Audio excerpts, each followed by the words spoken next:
Sorry, boys, I have to tell you something that will sadden you. He swallowed hard, then continued. I'm the only one who will be moving to my new job. You will stay here with your mother. I won't live with you anymore. I felt tears running down my cheeks. I just can't stay. I fell in love with someone else and I don't love your mother anymore. I'm very sorry. It immediately dawned on me. Our life would change. Despite the tears, I realized that nothing in our life would be the same. My little brother shouted, No, no, you can't! Tell him, Mom, he can't leave! He rushed to her and jumped into her lap. She hugged him protectively as her own tears began to flow freely and drip into his hair. Now he was sobbing loudly.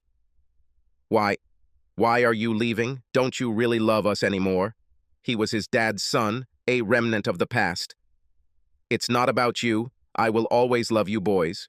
I saw that he was upset, but, like a man, he did not show his emotions. He just looked between us while the situation dawned on us, while we reacted, each in my own way. Mom's eyes were glued to mine.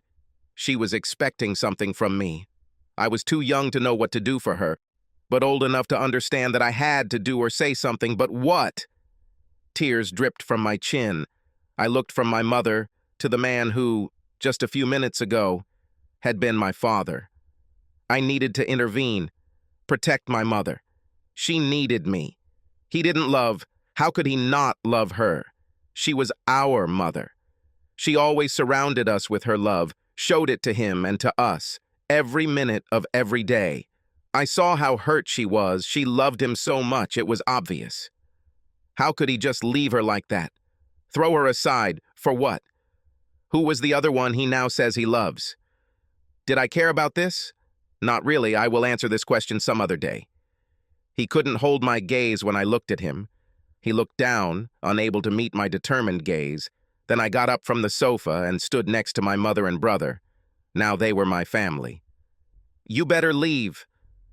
My voice sounded strange, even, decisive. He opened his mouth to say something, no doubt some platitude, something to ease his conscience. I cut him off. Leave. Leave us alone. We don't need you.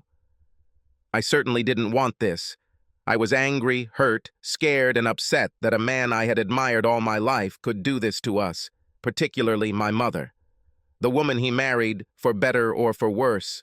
The person who, as far as I know, loved the very ground he walked on. I felt her sob as I placed my hand on her shoulder. Don't worry, Mom. I'll take care of you. She took my hand in hers, and we all cried together. We didn't see him leave. We just heard the door close, and he disappeared. As it turned out, that was the last time I saw him for 25 years. I was 12 years old, the age when a boy needs a father to guide his development into a man. Now I have to do it alone. It's strange how the mind works. The way my mother looked at me told me so much. She needed me to step forward. I had to do it to help her. Mom was wonderful. She had to work full-time to support us, to be both mom and dad to us. I tried. I really did. But what could I do? Well, the only thing I did was promise myself that I would never do what he did. As I got older, my resolve became stronger. Mom told me that sex was the root cause of our struggle, our pain, our new life. She found out about his latest betrayal, did not accept it or his promise to be faithful in the future if she allowed him to stay. She forced him to leave, with terrible consequences for us. He never came to us, completely crossed us out of his life. When I understood what sexual activity was, I could not understand how such a natural process could be so destructive. A few moments of time that a man and a woman share can cause such devastation. I promised myself that it wouldn't define me. It will never wreak such havoc in my life, not again. I will remain faithful and will not destroy my family over sex, ever. Despite what happened to my family, I never doubted that I would find love, someone like my mom, a woman with a strong character, determined, independent, who will love me and take care of me and our children. But I will not be like my mother. I will be a realist. My wife will be my equal partner with me, because she wants it. I wouldn't make any demands on her, no matter who she was. She would have stayed despite any temptations or hobbies. She would have stayed because she wanted it, because she would have loved me and the children we could have. It was in my last year at university that I met and fell in love with Linda. She was perfect for me. Bright, stunningly attractive, funny, and, as I soon learned, very good in bed. Before we met, we both had other lovers, but we agreed that we didn't experience anything like what we had between us. We were just right for each other. She was smart, independent, and definitely knew her stuff. My ideal woman. After lunch, I was reading the newspaper when she appeared, dressed and made up the same as she had been the previous week when she was getting ready for work. I asked it innocently, "I thought you retired." "Oh, sorry, didn't I tell you? My special skills are still needed, so my services have been saved for 1 day a week. Oh, and I can travel sometimes." She smiled sweetly and walked past me. "I have to go, don't worry, I'll be back soon. It's just business." She didn't wait for me to speak again. She walked towards the door and disappeared. What? It was unexpected. Did I hear what my wife just said correctly? I was sure she had retired, sold the business she partially owned, to start a new chapter in our lives. She said that it would happen as soon as she completed the sale. Of course, she was home all week, spoiling us with all the little things we missed in all her years of work. And now this. I was confused.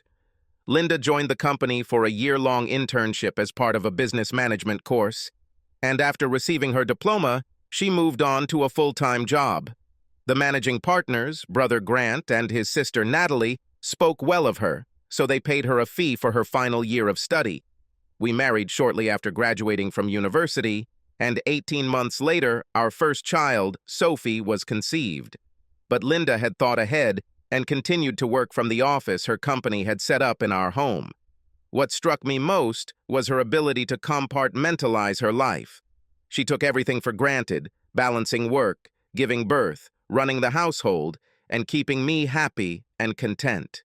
Her job paid well, even when she worked from home, so we hired an au pair to help with our next child, Aaron. Ella lived in a separate apartment above our garage. She stayed to help Linda when she became the happy mother of our healthy girl. Linda wanted to return to the office after Sophie was born, so we decided that 2 children was enough for us, and in order not to interrupt her career, we agreed that I would have a vasectomy. After returning to the office, Linda's career, of course, took off. 6 months later, she was promoted to a management position. However, at home, we didn't see any changes. Everything was as usual. A standard 9-to-5 job. I admired her for being able to leave her office job. She clearly loved her job and got along well with the other employees. But at home, she was 100% ours. We discussed our days, as everyone does. We talked about our colleagues and their lives, shared something unusual or interesting. If they landed a big contract, it was normal for Linda to attend the gala dinner and dance with the team. I was never invited. It was staff only, but it was the same for everyone, so I didn't mind. Linda was always home at the appointed time, and her hair was never messy. For my part, I was making good progress at work, so leaving Ella as an au pair was not difficult. She provided invaluable assistance during the daytime. We took turns as soon as one of us got home on a weekday evening, and then took care of the kids full-time every weekend. When Linda and I were home, Ella was able to live her own life, and we rarely saw her once she handed over the reins to us. Life was good. We were a happy and contented family. We had the usual trials and tribulations, of course, like all other young families, but we were a close-knit team. We respected each other and we had fun. We had a lot of fun. The children didn't want for anything, and I don't mean material things for that matter. We kept them on top of things. Linda gave them her time and energy while they were awake. When they fell asleep, I was the recipient of my goodies, and our personal life remained vibrant and abundant. A year after Sophie was born, late on a Friday evening, she called me and said that she had been asked to stay late because Natalie and Grant had an important issue to discuss with her, It was a special management meeting, and she would arrive home a couple of hours later than usual. For me, this was not a problem. Ella prepared a hot meal for the four of us, so, in order not to waste it, I invited her to join us with the children, and I will make a salad for Linda later. When Linda came home, some new aura emanated from her. I just felt it. Our eyes met, and I saw something. A brief moment of hesitation before she covered it up, giving me my usual hello kiss. When she pulled away, everything disappeared, replaced by excitement. They offered me a partnership. I would have shares and all that. Then she paused and looked at me with a smile. But first, I have to discuss this with you. I'm hungry, although I prepared the salad. You freshen up and then tell me everything while you eat. As soon as she returned and sat down at the table, she talked about her new role. She would have more responsibility, some travel that would include the occasional overnight stay, a lot more money and status. It was her dream job. Her new role was everything she had worked for, and she was preparing for Grant to step down from his position. She would take over his role and become co-owner. I could sense how excited she was. Everything was going well for her. Of course, I supported her, wanted her to follow her dreams, even offered to cut back on my work responsibilities so I could be more involved with our kids. Ella was almost done with her studies and had to leave soon, so when they were older, I would be their primary caregiver while Linda worked. I agreed to take care of the children's daycare and later their after-school activities, etc. Looking back now, I realized there was some detail that she didn't tell me. I saw a brief moment of indecision, but she hid it. But I knew, I felt it, figuring that if it was important, she would tell me anyway. I put it out of my mind. That night, she was like a tigress in bed, treating me to a sweaty and breathless evening of lovemaking in which I fully participated. As we lay in the afterglow, a feeling of anxiety came over me. She was thinking about something, about some decision that turned out to be difficult for her. When I looked at her face, she blinked quickly, then her smile lit up her face, instantly dispelling my fears. It was like this all weekend. When she thought she was left alone, I saw her confused look. As we ate breakfast on Monday morning, I caught a hint of worry in her eyes. Again, she blinked her eyes when she noticed me looking at her, then smiled at me and relaxed. Everything was okay. I knew that she would decide whatever was on her mind, make a decision, and act on it. I just had to be patient. She'll let me know when she's ready. But she didn't. I took 2 weeks off from work to help Linda get settled into housework. Now she will be home all day. We had some things to do around the house that had been put off until we had more time together. Therefore, it was strange not to mention that she was retained on staff of the new company. I began to analyze our conversations. I was sure that nothing had been said to me about this. I had a feeling of anxiety, even fear. For the first time in our lives, I was suspicious. I don't know exactly why this was at the forefront of my thoughts. She wasn't giving me any of the usual signs. No late nights at the office, no secret phone calls. I never saw a stash of sexy lingerie. I never saw her texting anyone other than her family and friends. She was always in her hotel room if I needed to call when she wasn't home. So why did I come to the conclusion that she was wrong? Although I rarely saw Grant, we communicated frequently with Natalie and her husband Ralph, and I was sure that she would let me know if anything was wrong or if she had missed something. Subconsciously, my brain had to pick up on something, a little clue or clues that added up to a whole. I hope I was wrong. I don't know. I'll know more when she gets home. We definitely needed to talk. She hid it well, but I knew. And when she returned home, now that I was looking for clues, I saw the aura that I remembered all those years ago. This required further thought. I needed to find out what she was doing. I was looking for something. Maybe I was wrong. I hadn't noticed anything before. Well, maybe not until that long ago evening when she was promoted. But now, as then, my feelings were heightened by something unusual, and I hoped that I was wrong. It was unexpected. I tried to keep my voice even. calm and not accusatory. You didn't say anything about the fact that you would have to go to work. I got the completely opposite impression when you announced your exit. On retirement. Oh, sorry, I was sure I mentioned it. She held my gaze. I could not detect any deception. I have to attend the new owner's management meeting every Friday for some time to share my experience. Then maybe visit some of my old clients from time to time, just so they don't forget, you know what it is. Before I could say anything else, she went into the kitchen. Come on, I'll help prepare food for the table. I'm hungry. That was the end of it. The matter was closed as Linda wanted it.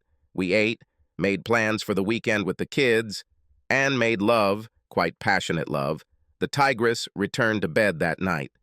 The weekend was like any other we spent together. We did family things, we ate, we laughed, and of course Linda and I pleasured each other in the bedroom. We decided that our task for the week was to decorate and refurnish our guest bedroom, which we did, working together as always, and everything was as it should be. On Friday, I needed to finish a few small things and go to the store to get some supplies. It's okay, I still need to get ready. Don't forget that today is my day to play consultant, Linda replied when I said where I was going. I'll be back as usual, so if you're not back before I leave, I'll see you at dinner. I felt my heart rate increase. A feeling of anxiety came over me when I heard these words. I, of course, expected them, but actually hearing them made me start thinking negative thoughts again. I pushed them to the back of my mind. The roads were clear, and I quickly found the materials I needed and was soon on my way home. Maybe I'll be back before Linda leaves. Although I was on time, I realized that I was not on time when I saw her car leaving the intersection ahead. She left earlier than last week. I immediately realized that something was wrong. We were close to her old office, but to get there she had to head towards me, and she didn't. With only a moment to decide, I ignored the turn I was planning to make and followed her. It wasn't difficult because just a few minutes later, she pulled into the parking lot of an exclusive residential building, or, better yet, a luxury apartment. There was no hesitation as she pulled into what must have been a familiar parking space. I watched it as she immediately jumped out of the car and walked straight into the entrance. She didn't give me a chance to intercept her or a chance to find out why she wasn't in the office. I stopped on the side of the road and decided to call her on her cell phone. Hey, John, is everything okay? Her voice was normal, as I expected, maybe just a hint of concern as to why I was calling, but nothing out of the ordinary. It took me longer than expected to get the materials I needed, but I'm on my way. See you in a few minutes to kiss you goodbye before leaving. There was only a momentary hesitation. About. That's nice, but sorry. I was ready faster than I thought, so I'm already in the office, about to arrive for the meeting. I heard the sound of a door opening and a muffled voice. Hello, dear. You're early. It was a short greeting, but it was enough. I knew that voice. Then Linda interrupted the man's words. I'm on, There was a short pause, then, sorry, I have to go. And with that, the call ended. I tried to call back, but the call went straight to voicemail. For some reason, at that moment, it seemed to me that someone had kissed her. A feeling of complete disappointment came over me. Strange. I thought that I would be angry. Maybe it will come later. Now I felt lost, empty, sad. Did I want to confront them? Not good. There might be an innocent explanation for this, although I doubt it. I knew it, especially given the greetings I heard, but I knew that if I saw them together, I would not be able to help but admit it. Back home, I soon finished installing the materials I bought at the store and had an hour to do what I needed. Linda had some explaining to do, but the more I thought about it, the more confident I was in what the outcome would be, so I needed to be prepared. I had a plan, and I was determined to see it through. I remembered my childhood promises to myself. I promised that I would never destroy my family because of sex. Looks like I'll have to compromise. Only time will tell if I will succeed. The children were in their rooms when Linda arrived. It was Friday evening with homework to do. When she approached me for the usual greeting, I stopped her with a question. Where were you today? I tried to speak as smoothly as possible. In the office, as I told you when you called. But what? Have the new owners moved their headquarters to the Grosvenor Apartments? Linda's face turned pale. What do you mean? Well, I called you shortly after I saw you enter the building. I studied her carefully, and if I'm not mistaken, Grant greeted you with the words, "Hey, honey, you're early," imitating him, followed by a kiss. Don't you want to explain? My wife seemed to cower, retreating to the sofa opposite which I sat, her eyes falling to the hands she clasped in her lap. I would prefer not to explain, of course. It was a mistake. I thought, I won't see him again, I promise. Then she looked into my eyes. I know how it looks, but I love you. I want you, not him. Tears silently rolled down her cheeks, and I remained silent, not taking my eyes off her. Memories of the night my father made his statement flashed through my head. The same feelings of utter confusion, anger, disappointment, all mixed up as I tried to process it. Again, I knew I needed to say something, but what? We sat and looked at each other for what seemed like an eternity. The sadness I felt was close to overwhelming me, but I had no tears. Did I want to know? Will I be able to fulfill the promise I made to myself years ago? Part of me wanted to know the depth of her betrayal. Another part was afraid of what I would find out. But what scared me most was, could I handle it? I'm deeply sorry, She fell silent, sobbing, and began to tremble with sobs. We need to figure this out, decide what happens next, but maybe not now. Even though I could hear the sadness in my voice, her sobs intensified. As soon as the children go to bed, we will talk. I suggest you go and clean yourself up, pull yourself together, and we will eat.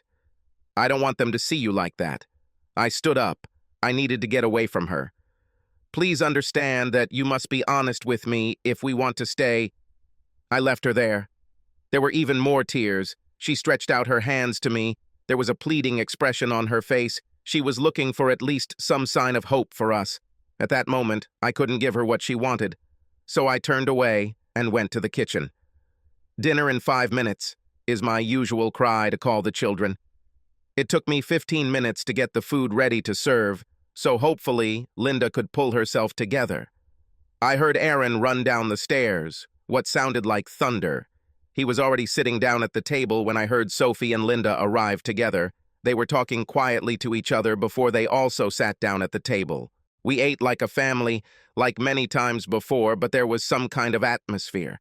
I tried very hard, but the sadness inside me did not go away. What will happen to us? How bad was this situation? Perhaps this will be our last dinner together? All these negative thoughts were constantly spinning in my head. I just didn't have the slightest idea anymore. Linda tried to take charge by having the kids tell us about their week, then our weekend plans, where to take them for sports, etc., and so on. In general, everything is like that. It sounded fake to me, but it seemed to work. She put them to bed while I cleaned up the kitchen. I felt rather than saw Linda appear at the door. Can I help? She tried to sound positive. Unfortunately, I could not reciprocate her feelings, and without looking at her as usual, I grumbled, "No, I'm almost finished." By the time I was ready, Linda was already waiting for me in the living room. Sitting down on the sofa, she patted the seat next to her, where I usually sat. I ignored her and went to the chair. My children? It was cruel, intentional. It hurt me, and so did she. Her facial expression was incredulous. "How can you?" Then a pause. "Yes, I can assure you of this. Grant started after Sophie. "All this time?" "Yes, I'm very sorry. I tried my best to keep it separate, my family and my career. He was working, business, cold, and necessary." To her credit, she looked at me. The sadness was obvious. Her voice was soft, apologetic. "You are family, love, warmth, my life. I see how much you're hurting. There's no way you were supposed to know. I was so careful that it didn't affect us, you and me." She covered her face with her hands, running her fingers through her hair to push it back to the back of her head. "What have I done?" "I'll tell you what you did." My voice rose for the first time. "You betrayed me, not only me, but also yourself, our family, all of us." "How could you? Why?" Linda backed away from my tirade. She looked scared. For the first time in our relationship, I saw fear in her eyes, which was so unusual for me. I softened my voice. I need to know. Try to understand. Not intimate details, just facts. To understand if we can overcome this. Her tears began again, silently running down her chin. We must. Your promise? You promised. As she spoke, the realization of what she was saying dawned on her, so her voice became quieter and slower. Please, I never loved him. Never. I am yours. Always have been, and always will be. Believe me. I have always been only yours, never his. She must have seen the disbelief on my face, so she added with a hint of despair. With him, it was ambition, work, business, a means to an end. That's all. You have to believe me. So when did this start? She covered her face with her hands. Obviously, she didn't want to answer the question. When? Wiping her tears, she said quietly, that was the condition of my partnership. He forced me. No, he didn't force me. Forced me, won me. The price for the chance he gave me, the one I always worked for. She fell silent for a few moments. He just took it. Me, dominated me, overpowered me. Another pause. I kept it separate, but then I started to like it. I even craved it. I'm so sorry. That means at least 12 years. Every day? No, not every day. Mostly once a week. Sometimes more often.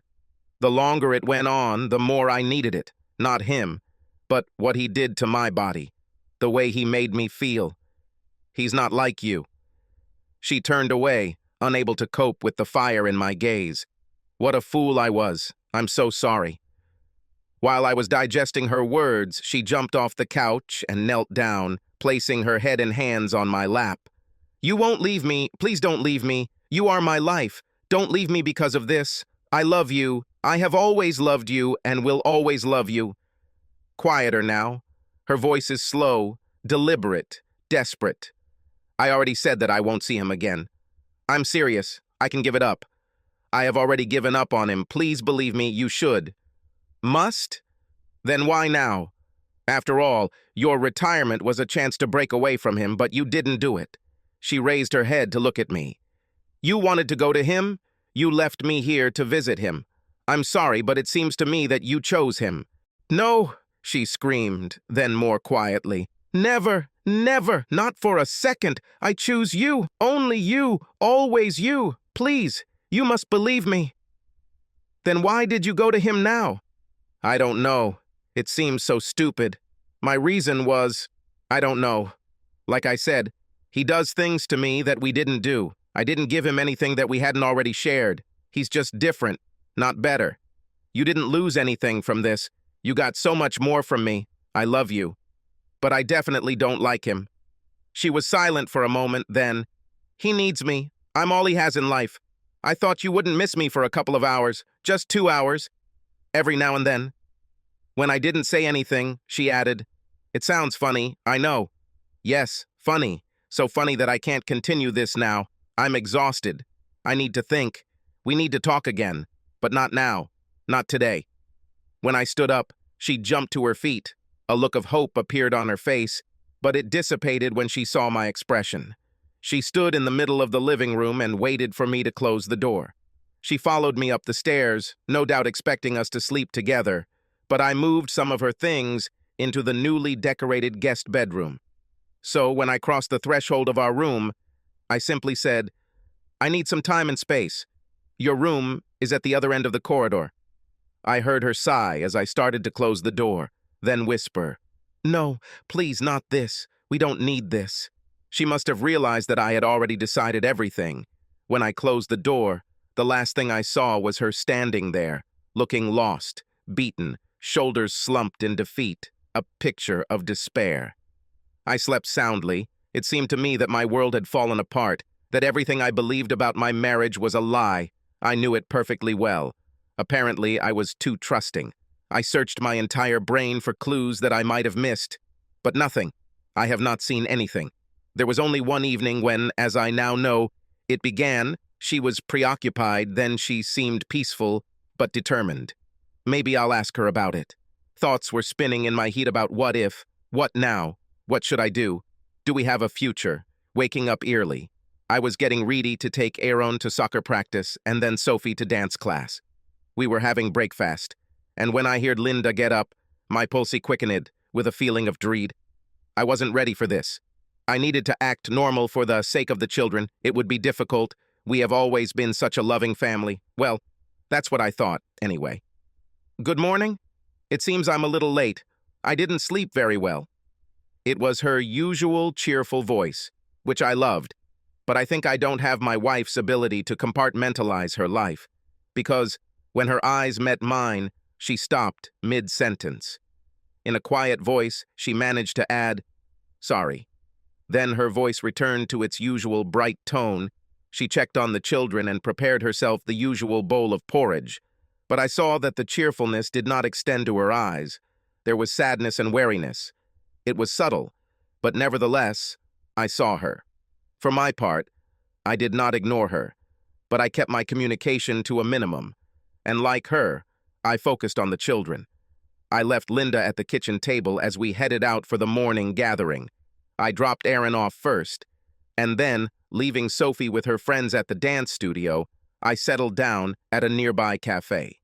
As usual, I joined a few other parents who, like me, decided that this was a better way to spend their time than going home, and then having to run off again to get their precious broods. The conversation was light and cheerful, as is usually the case between like-minded parents, so I was able, for a while, to put my problem to the back of my mind. Sophie and I then stood on the sidelines and watched the end of Aaron's football game before heading home. As I pulled up to our house, I felt sadness weighing on my heart as I was brought back to the reality of Linda's betrayal and its impact on us as a family. As soon as I walked in, Linda's eyes showed that she was crying, but she did her best to hide it and her mood while interacting with the children, who, as usual, told her about what they were doing in their classes. I noticed that she occasionally glanced in my direction, but did not try to make direct contact with me. What we did on Saturday afternoon varied. Today, Linda suggested that she and Sophie go to the mall for some girl retail therapy, leaving Aaron and I alone. I was soon left alone when his friends called him and they went off to do what boys his age do. Left alone with my thoughts, I sat and pondered my predicament. Do I agree with Linda's assertion that what she and Grant did not take anything away from me and our marriage? Does she mean enough to me that I can ignore what she did? Is my love for her enough? Am I better off living with her, or at least the part of her that she didn't share with him, or will I break my childhood promise and use nuclear weapons to blow up our family? Trying to rationalize her behavior, I needed to get more information. I knew it would hurt, but I needed answers to a few very important questions. Firstly, why, including how it started. Secondly, why did this continue for so long, especially after the sale of the company? And thirdly, is it because she loves him? Having decided this, I realized that I should at least be honest, but how would I know? She successfully kept me in the dark this entire time, played me like a fool, and I trusted her completely. We need to talk, but first I need information. Where to start, I could contact Grant, but will he be honest? Then the thought of Natalie came to my mind. I would start with her. Her phone number was in Linda's office, programmed into her office phone, so it was. And she answered the phone after the third ring. "Hey, Linda, what did you do to Grant? Is he devastated?" "This is not Linda." "Oh, shit." "John." She ended the call. I called back immediately. Her phone was busy. I left it for a minute, then tried again. This time, she picked up on the 6th. "Sorry, John, I needed a minute. Linda went shopping with Sophie, so I guess she missed your call on her cell phone." "Sorry, you're right. Don't worry, I already know about her and Grant. I called you because I need answers to a couple of questions. 3 to be exact. Shouldn't you ask Linda?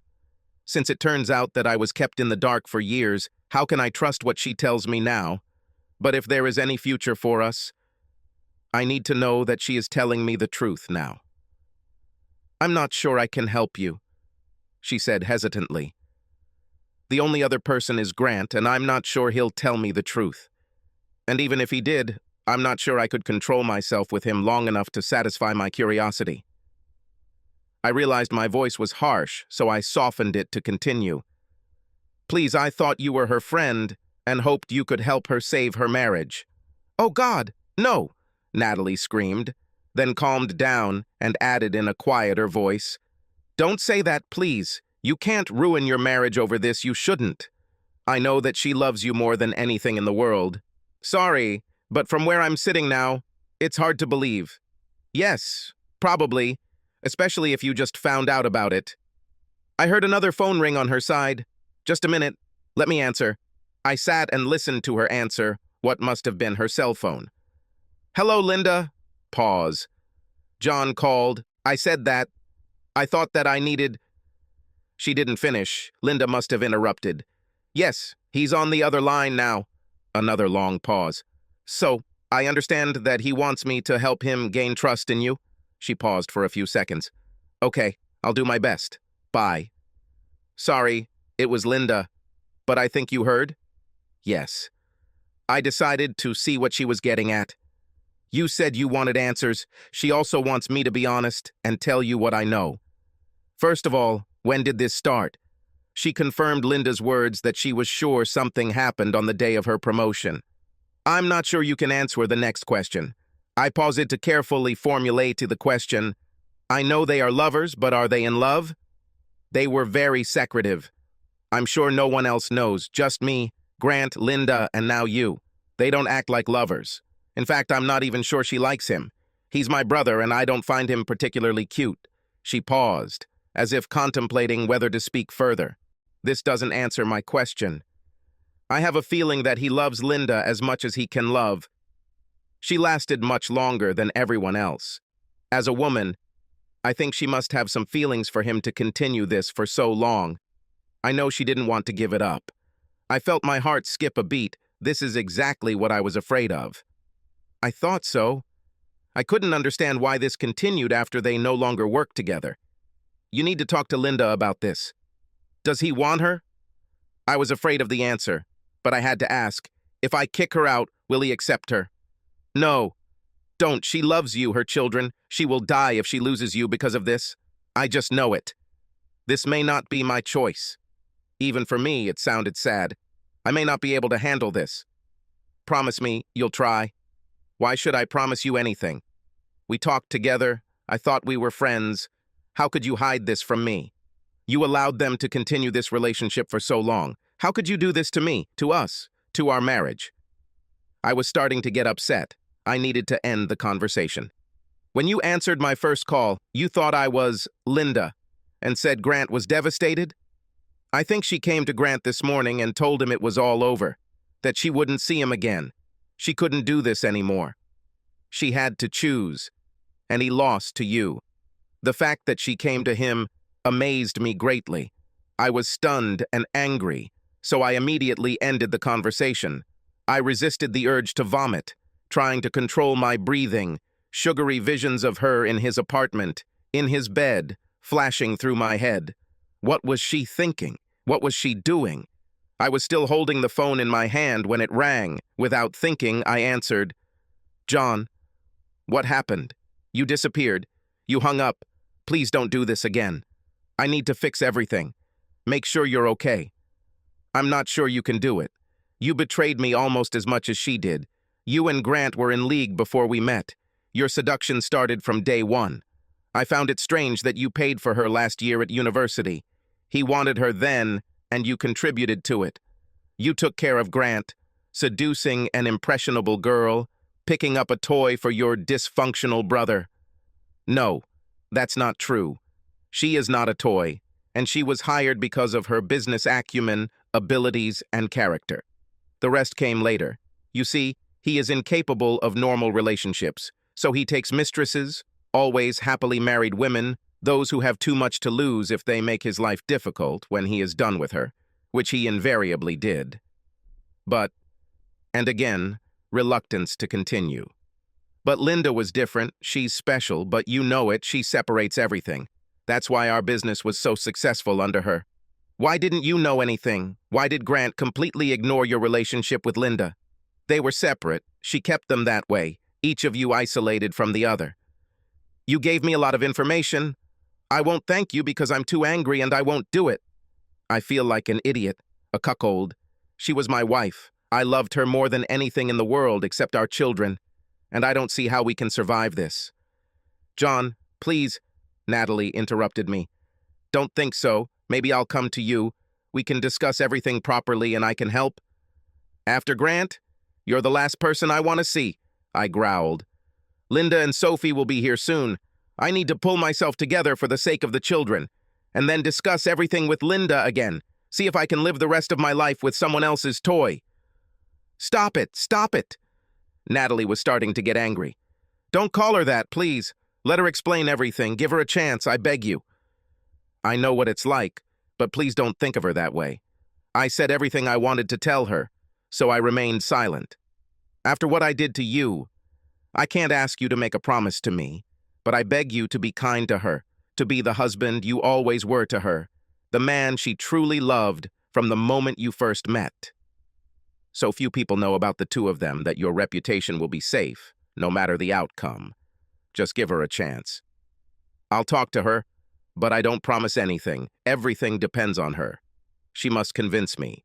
I had heard enough, so I ended the call. This time Natalie was smart enough not to call back. When the children went to their rooms, Linda came and sat with me. Natalie called me. I know, I heard.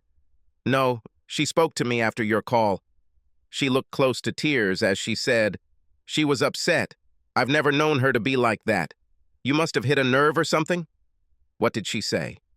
That I should tell you everything, be truthful, answer your questions, that you are very upset and that this is on me. Well, on the three of us, mainly on me, but also on her and Grant.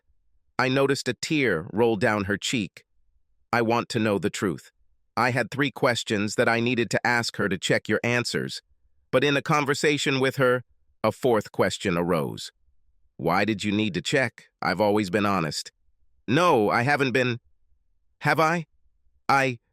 Her gaze moved to the floor and her head dropped as she realized what she was saying.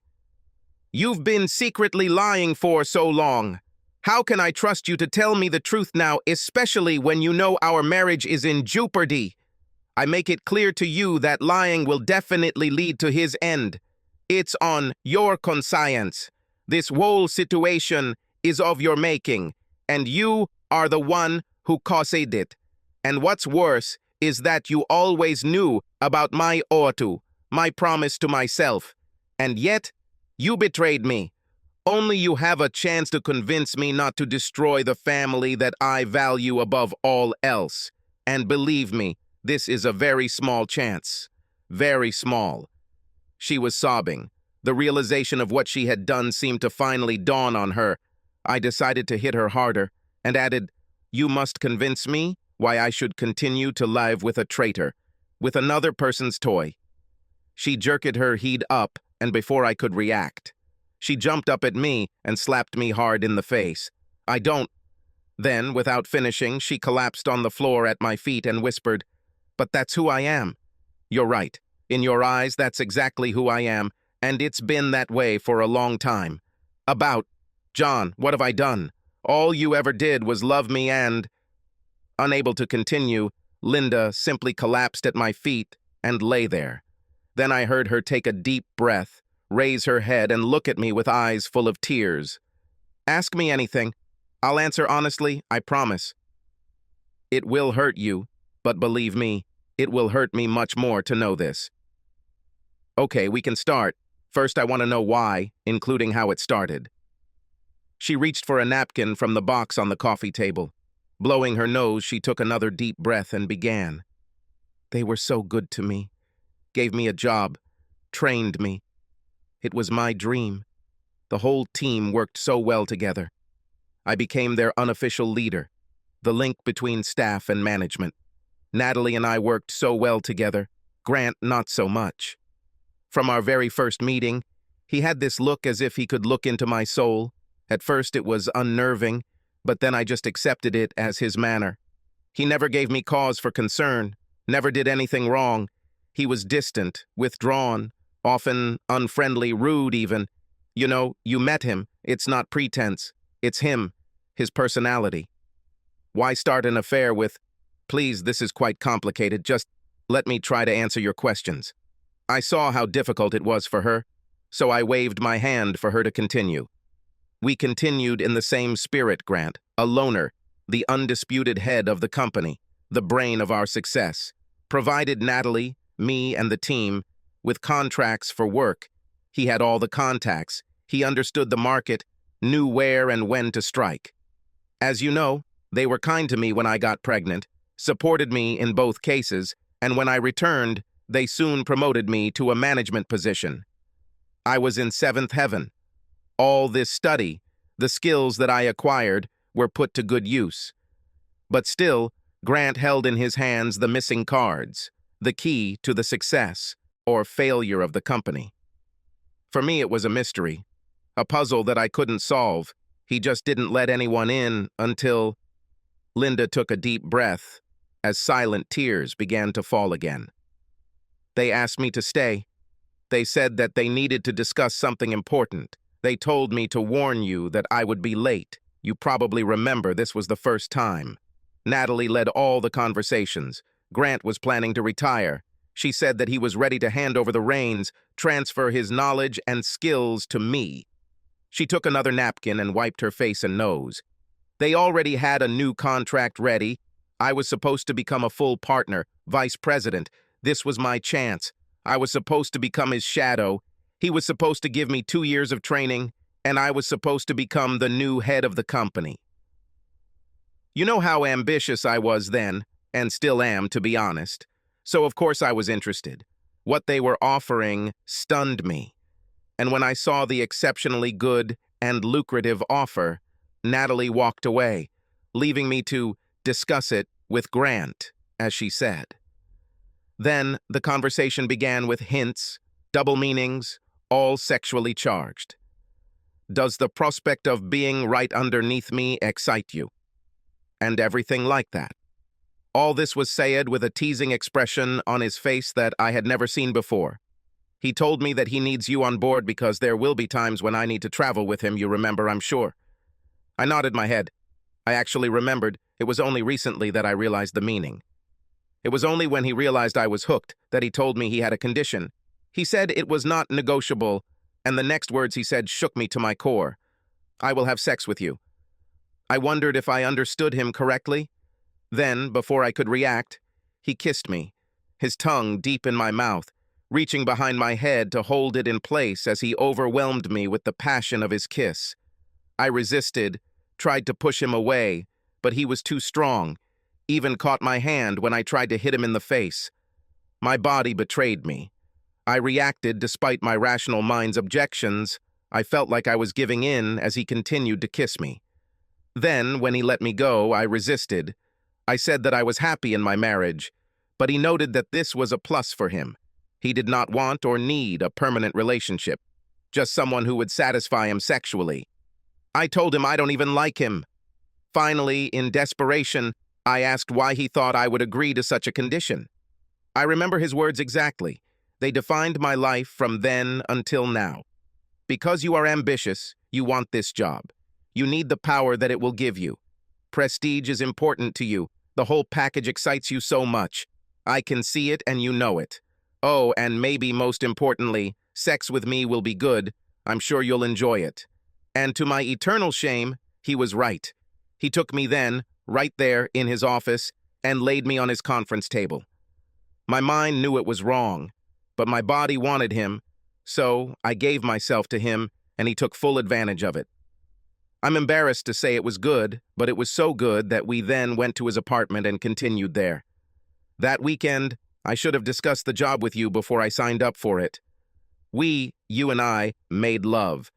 I remember I felt so in love with you, but I decided that I wanted the opportunity offered, but not his terms, naively believing that all I had to do was say no, and he would give in. I went to his office earlier than he asked, told him that what we did on Friday was wrong, and that he couldn't just demand sexual favors to satisfy himself. But that was so far off when he interrupted me. He didn't seem to hear me. He just ordered me to undress. I still can't explain why, but I did as he demanded. Then he pulled me over his knee and spanked me, really spanked my bare bottom. I was crying in pain at first, and then it happened. I went crazy with desire. I begged him for sex. He, of course, did this by completely dominating me, and to my shame I loved every second of it. I know this will upset you, but from then on, everything was like that. I still don't like him. I certainly don't love him, but I craved the way he made me feel. He never demanded too much from me. He was never cruel, except for the occasional spanking. He never hurt me. He never left marks on me. Therefore, I was able to keep these two parts of my life completely separate. I thought it was part of my job, and you didn't need to know, and as far as I was sure you would never know. Seeing that the last part was hard for her, I remained calm, giving her a chance to collect her thoughts. Then she suddenly gasped, "Sorry, but I need a break." She managed to stand up and make her way to the downstairs bathroom on unsteady legs. When she reappeared, she looked pale and, I think, scared. She sat down in the chair opposite and looked at me sadly. "Well, I think I answered your questions. What will happen next?" "I have one more question, if possible." "Certainly." "On Friday was the last time you were together?" Yes, she may have seen something on my face, quickly adding, "For sex.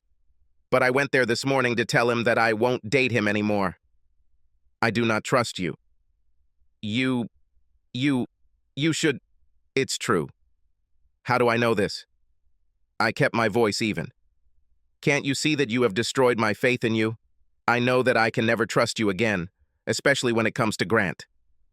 Given the relationship you described, don't you think visiting him was a little stupid?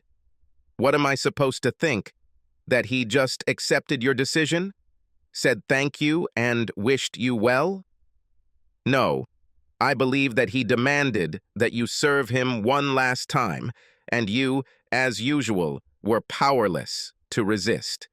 No, it wasn't like that." She started to get angry. Her jaw dropped. Her expression became incredulous. "How can you think like that?" "I'll answer you here. I never thought you would betray our marriage, disrespect me, and lie to me repeatedly. But you did.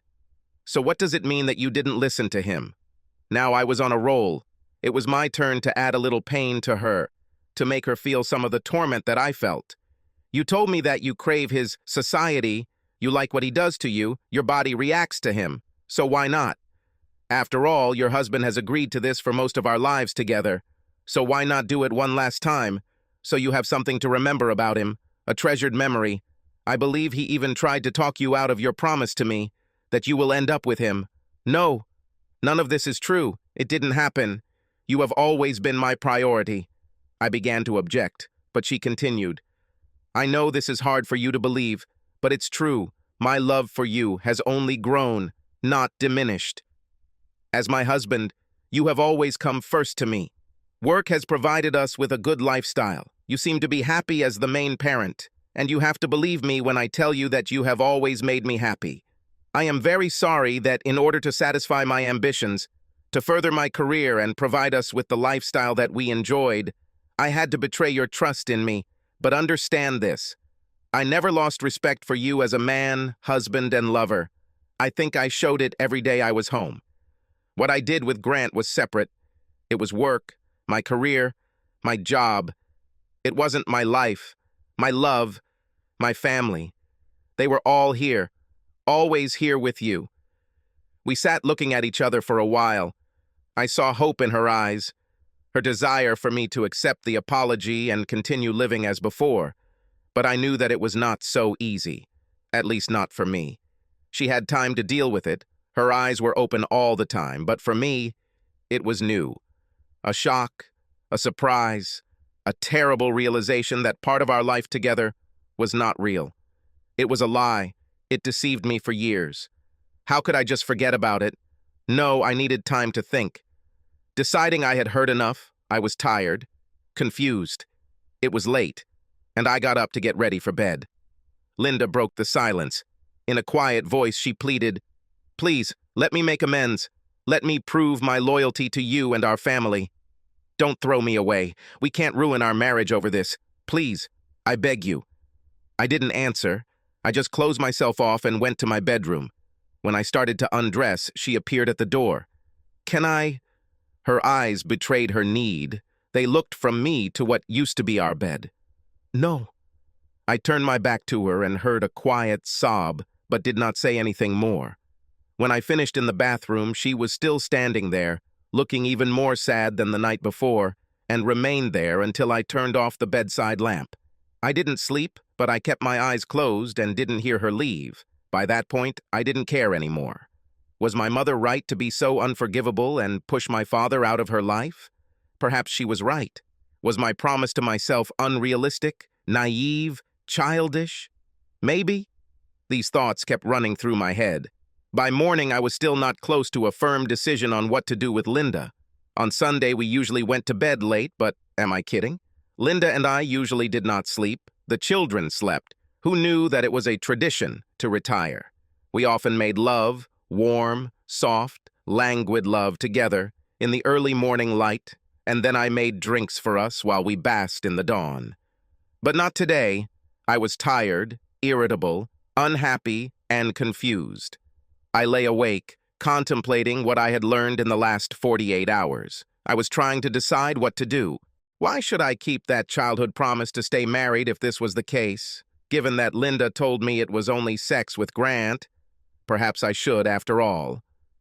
On the other hand, do I want to stay in this marriage? Was it worth it, as the kids were a little older than me when my parents separated? They are both teenagers now, and I imagine it won't be long before they leave home to start their own lives. Until then, will I be able to maintain our former happy home for them, for Aaron and Sophie?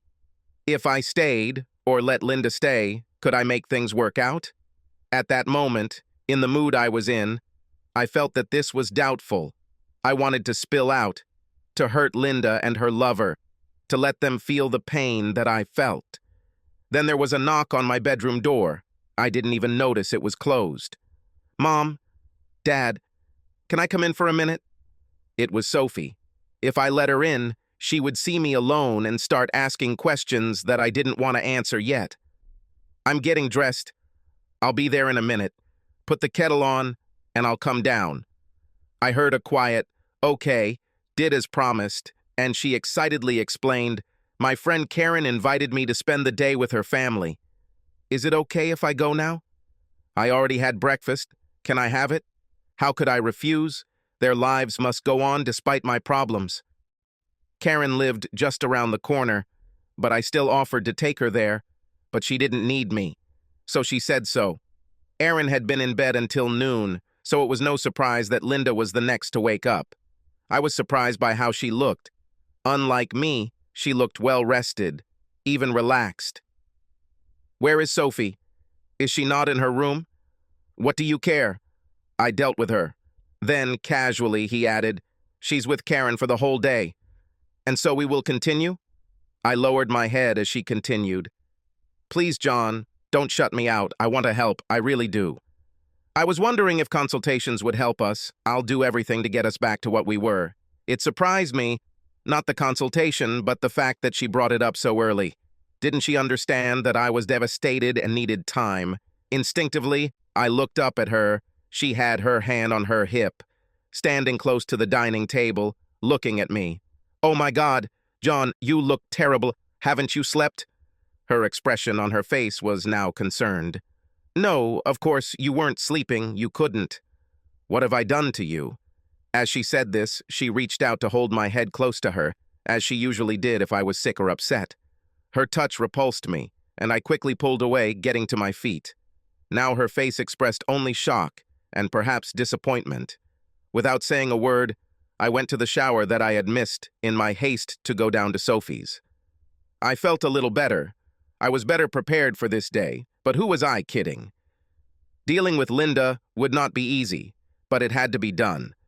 She was sitting in the kitchen drinking coffee when I arrived. She poured me a cup, smiled at me when I took it, and sat down opposite her. "Thank you." I looked into her eyes, and despite the first impression, I realized that in her eyes there was not the cheerfulness that she had originally hoped for.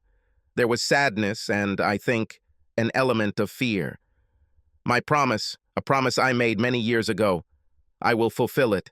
I will not break up my family, and certainly not over sex. Hope flashed in her eyes. I'm not happy about this, but I agree that when I didn't know that you were cheating on me with your boss, it didn't affect us at all. You've rarely, if ever, turned me down, so it looks like the problem is mine alone. I need to get used to the idea.